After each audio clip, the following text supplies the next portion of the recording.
ያደረገችበት ምክንያት ዳንያ የራሴ ሚስጥር ይወጣብኛል በማለት ፍራቻ ውስጥ ስለነበረች ነው። እሱም እንግዲህ የልጇን ፎቶ ከተመለከተችና ከታርቆ ጋር ካመሳሰለች በኋላ በጭራሽ አባትና ልጅ አለመሆናቸውን አረጋግጣ የአድናን ልጅ መሆኑን ስላወቀች ነበረ። ይህንን ደግሞ ለአድናንም ቢሆን ነግረዋለች፣ ጫፍ ጫፉን ማለት ነው። ዞሮ ዞሮ የያዘችው ልጅ ወይም ከታርቆ ወለድኩልህ ያለችው ዳንያ ትክክለኛ የታርቆ ልጅ እንዳልሆነ ልነግር ፈልጋለሁ በማለት ያኔ ዳንያ ፎቶግራፉን አሳልፋ ለአድናን ልሰጥ የነበረውን ማለትም ሚራ ሮቤልን ገድላ በምትቀብርበት የነበረውን ጋልጣት ስትል በራሷ በሆነ መንገድ አስራታለች ማለት ነው። ታዲያ ዳንያም ካሁናውን ሚስጥሬ ከሚወጣብኝ በማለትም ልታፈነዳው የነበረውን ወይም ለዚህ ሟች ልደርስለት ይገባል፣ ቢያንስ እስትንፋሱን ባልደርስበት እንኳና ነፍሱ ህያው ሆኖ ያመሰግነኛል በማለት ዳንያ መልካም ስራ ልትሰራ ብታስብም ሚራ ነገሩን በማድበስበስ ዛሬ ላይ በአሸናፊነት እሷ ከፍ ብላ ትገኛለች ማለት ነው። ለማንኛውም በዛሬው ክፍል ምን አዲስ ነገር አለ እንመለከታለን። እንግዲህ ታሪካችን ያቆመው ከባለፈው ዳንያ ወደ ውጭ ፖሊስ ፍለጋ እየሄደች በነበረችበት ሁኔታ ነው። ሚራ ተከታትላት በሽጉጥ ታስፈራራት የነበረው። በዚህ ሁኔታ አድናን ደርሶ እባክሽ ሚራ ሽጉጡን መልሹ ምን ማለትሽ ነው እያለም ሲከራከራትና ሚራ የደቀነችውን እንድታነሳ ሲጠይቃት ሳለ ሚራም ምን አገባህ እንዴት ለዚህ ሰይጣን ጠበቃ ትቆምላታለህ በማለትም ሰደበችው። አድናን ታዲያ ምን ማለትሽ ነው? የሰው ነፍስ እኮ ነው ልታጠፊ ያሰብሽው፣ አርፈሽ ተቀመጪ፣ ፎቶግራፉን ከኔ እጅ መግባት አለበት እያለ እየተከራከረ በነበረበት ሁኔታ ሚራ ነገሩን ሁሉ ከረባበተችው። እሱም እንግዲህ ከታርቆ ወለድኩልህ ያለችው ልጅ የሱ እንደሆነ እርግጠኛ ነህ፣ ግን ምን ያህል እያሾፈችና እየቀለደች እንደሆነ ይህንን ታውቃለህ በማለት ትነግረዋለች። ይህኔ አድናን ምን ማለት ነው ደግሞ በማለት ይደነባበር ጀምሯል። አድናንም በዚህ ሁኔታ ግር ብሎትና ዳንያን ሚራ የምታውቀውን ነገር ንገሪኝ፣ ምንድን የደበቅሽኝ ያለም እሷን ከስር መሰረቱ ለማወቅ ሲጠይቃት ዳንያ ደግሞ ምንም የሚገባኝ ነገር የለም፣ ስለምን እንደምታወራ በጭራሽ ግልጽ አይደለም። ለማንኛውም ይቺ ሰይጣን ናት፣ ዞሮ ዞሮ እሷን አትስማት በማለትም ነገሩን አደባበሰችው። ሚራም ወደ ቤት ተመልሳ አሁን ጥያቄ የተፈጠረባቸው አቶ ባል የት ሄዳ ነው ዳንያ ምን ሆና ነው እያለ ይጠይቅ ገብቷል። ሉና ያቺ ሚራ አንድ ነገር ታደርጋታለችና ጠብቃት በማለት አስጠነቀቀችው። ደግሞ ምንድን ነው የምታደርጋት? ዞሮ ዞሮ ዳንያ መውጣቷን ተከትሎ ተከታትላት ነው የወጣችው። ሁለታቸው ሳይጣሉ አይቀርም። ሚራ ማለት በጣም ክፉና ጨካኝ ሴት ናት በማለት ለታርቆ ትነግረዋለች። ታርቆም እንግዲህ በዚህ ሁኔታ ተወዛግቦ ምን ይሆን የተፈጠረው፣ ምን አድርጋ ይሆን እያለም ሲጠይቅ ነበረ። ሚራ እንደመጣች ታዲያ ሚስቴ ትዳ ነው በማለት ሲጠይቃት አድናንና ዳንያ ወደ ውጭ ወጥተው ነበረ። እንግዲህ ሁለታቸው አብረው ሲመጡ መጠየቅ ነው በማለትም በሌላ ነገር እንዲጠራጠራት በማሰብ ነበር ስታወራ የነበረው። በዚህ ሁኔታ እንግዲህ ታርቆ በጣም ብዥታ ፈጥሮበት ምን ማድረግ እንዳለበት ግራ ተጋብቶ ከራሱ ጋር እየተወዛገበ በነበረበት ሁኔታ አድናን ቀድሞ ይመጣል። ይቺ ሚራ ማለት በጣም ክፉ ሴት ናት። ስለዚህ ዛሬ ሽጉጥ ደቅናባት ልትገላት ስትል ነው እኔ ወዲያውኑ ተከታትዬ ህይወቷን የታደግኩት። እናም ሁለተኛ ከእንደዚህ አይነት ስህተት ሚስትህን በደንብ አድርገህ ጠብቃት በማለት ይነግረዋል። ተነስቶ ለምን ሽጉጥ እንዴት ሚስቴ ላይ እያለም ተናደደ። ሆኖም እንግዲህ ወደ ሚራ ክፍል በመሄድም ስታስብ የሆነው ሽጉጥ የደቀንሽባት በማለትም እሷን በጥፊ ቀላቅላት ገብቷል። በሌላ በኩል ይህ ከመሆኑ በፊት ዳንያ የደበቀችው ፎቶግራፍ ምን እንደሆነና ልትነግረው ፈቃደኛ ባለመሆኗ በጥፊ መቷታል። ዳንያ በጣም የተናደደችበት ምክንያቱም ይህ ለመጀመሪያ ጊዜ መሆኑ ዳንያ ሚስቱን ያከብራታል። እንኳን ጥፊ ሊያነሳባት ይቅርና እራሷ በምትፈጥረው ግርግር እንኳና ስላላስደሰትኳት እኔ ጋር ክፍተት ስላለ እኔ ስለበደልኳት እያለ ራሱን የሚጠይቅ ሰው ነበረ። ይህ ትህትናው ሁሉ አልቆበት ዛሬ ከዳንያ ላይ እጁን ጥፊ ሲያነሳ ቆይ እኔን በጥፊ እያለች በጣም ተናዳ አቶ ታርቆን ትወቅሰዋለች። አቶ ታርቆ ደግሞ ይቅርታ ስሜታዊ ሁኜ ነው፣ ምክንያቱም እያየኋቸው ያሉ ነገሮች ምቾትን አልፈጠረልኝም።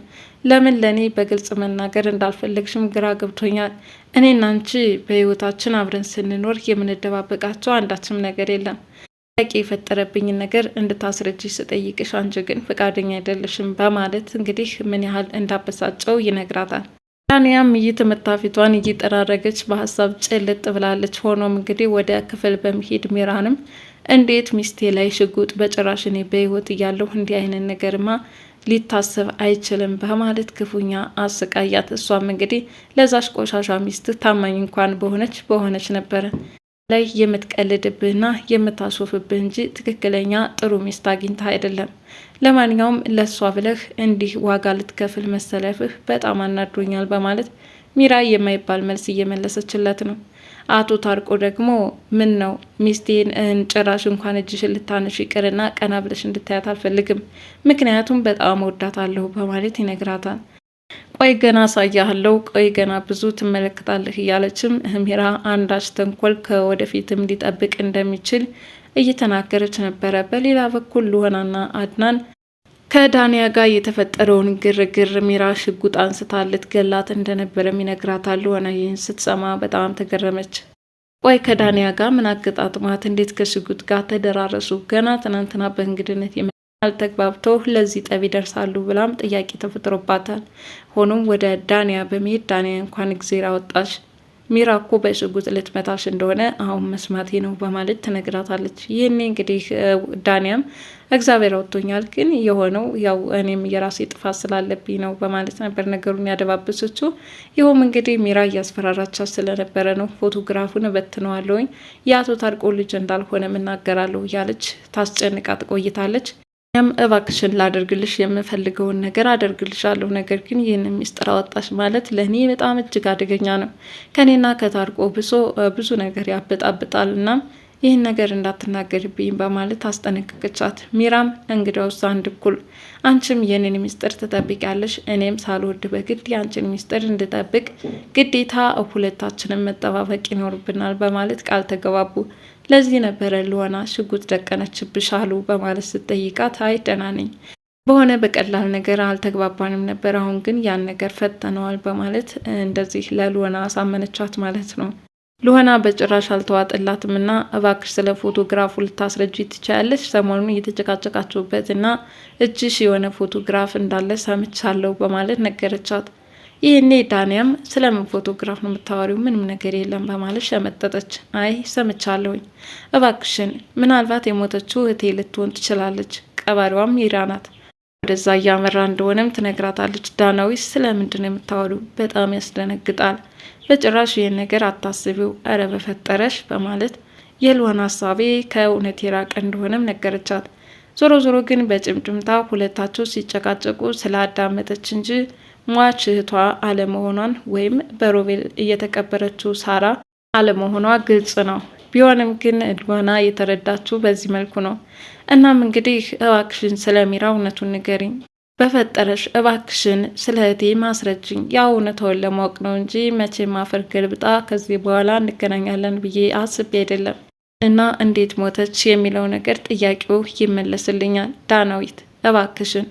እናም እነዚህ የደበቅሻቸውን ሚስጥሮች ብትነግሪኝ ምንኛ ደስ ባለኝ በማለትም ለመነቻት። ይሁን እንጂ ያ በጭራሽ ነገሩ እየጠበቀባት ሲመጣ ክፍሉን ለቃ ወጥታለች። ወደ ሚራ ክፍል በመሄድም ጉዳችን ፈላ፣ ሉሆና እውነታውን ደርሳበታለች። ያኔ ሚስጥር ተባብለን እርስ በርሳችን ቃል ብንገባባም ሉሆና ግን እህቴን ገላ የቀበረቻት ሚራ ናት እያለች ስትጨነቅና ስትጠበብ ነበር። ምን ይሻልናል ስትል ለሚራ አማከረቻት። ሚራም አንቺ ነሽ አይደል የተናገርሽው፣ ሌላ ማንም ጠላት የለኝ፣ ምክንያቱም ይህን ፎቶግራፍ የተመለከትሽው አንቺ እንጂ ሌላ ሰው አልነበረም፣ ስለዚህ አሳልፈሽ ሰጠሽኝ፣ አንቺ ትወኛለሽ በማለት ጨቀጨቀቻት። በዚህን ሰዓት ሁለታችሁ እንደተቀመጡ ወዲያውኑ ሉሆና ስለት በመያዝ ወደ ክፍል ተከትላ ትገባለች። እህቴን ገለሽ ቀበርሽብኝ፣ አንቺ ጨካኝ፣ ከአንቺ ውጭ ሌላም ጠላት የለኝ፣ አንቺ ነሽ የገደልሻት እህቴን እያለች ትጨቃጨቃት ገብታለች። በዚህ ሁኔታ ሚራ ክፉኛ ደንግጣለች፣ ተደነባብራለች። ሚራ ውሸቷና ማስመሰሏ የሚያልቅባት ባይሆንም ዞሮ ዞሮ ግን ሉሆናን አስመስላ የምትዋሽበት አንድ ነገር ልትፈጥር ትችላለች። ዞሮ ዞሮ ግን እውነታው በምንም ቢሆን ማምለጥ አይቻልም እና አሁን ሉሆና የደረሰችበት ምርምር ምናልባትም የእህቷን ሞት ከትክክለኛው መንገድ ሊያደርሳት ይችላል። በቀጣይ ክፍል እስከምንመለከት ድረስ ለዛሬ ሉሆና ድራማ ያቀረብኩላችሁን ይመስል ነበረ። ለዚህ ቻናል አዲስ የሆናችሁ ሰብስክራይብ ያላችሁ ቤተሰብ እንድትሆኑ በትህትና ጠይቃለሁ። ባይ ባይ።